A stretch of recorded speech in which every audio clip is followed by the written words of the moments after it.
Industrial revolutions are rare, but when they come, they change everything. We are at the start of just such a time now. The convergence of synthetic biology, robotics, and biomanufacturing are ushering in a new bioeconomy that is based on biotechnologies rather than petrochemical production. Simply put, we are seeing the end of oil dominating our global economy. Petrochemical production has been the mainstay of the American economy since the early 20th century. It was cheap and abundant, providing fuel for transportation and the feedstock for producing most of the world's materials.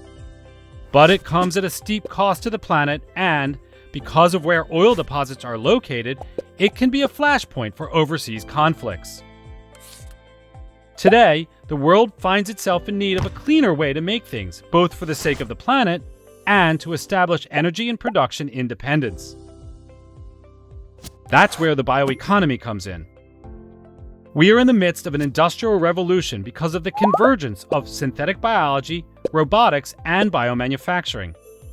The age of relying on petroleum-based manufacturing to produce energy and the materials of daily life is fast approaching its end.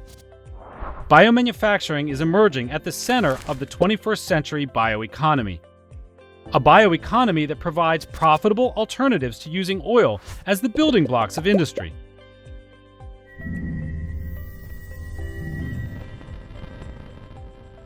A barrel of oil is complex, and converting it for use as energy or feedstock for materials such as plastics is expensive. A single barrel of oil generates 44 gallons of product for sale after it is refined. Of that, close to 90% winds up as heating oil or transportation fuel.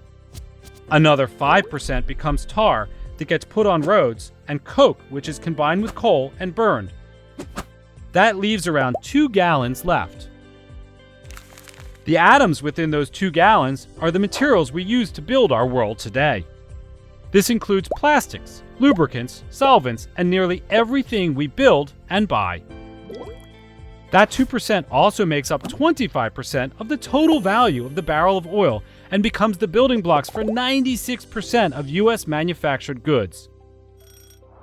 It's worth $2 trillion to our economy every year. In order to get hold of those 2 gallons, oil refiners sell the other 42 gallons of the barrel. The problem is that oil companies are making less and less money from that 98% due to decreased oil demand. This is driven by environmental concerns, the impacts of the pandemic, and competition from other energy sources. That increases the cost of producing the essential 2 gallons. The economics behind petroleum's profitability are facing challenges across many sectors. The time is fast approaching when traditional oil extraction and refining won't be the dominant force shaping the global economy. As petroleum production becomes economically and politically less attractive, where can the world go for the feedstock to build everything it needs? The answer is biology. Biology is the backbone of the 21st century economy, a bioeconomy. Whichever nation leads in the race to conquer biology will dominate the 21st century bioeconomy. Industrial revolutions are rare, but when they come, they change everything.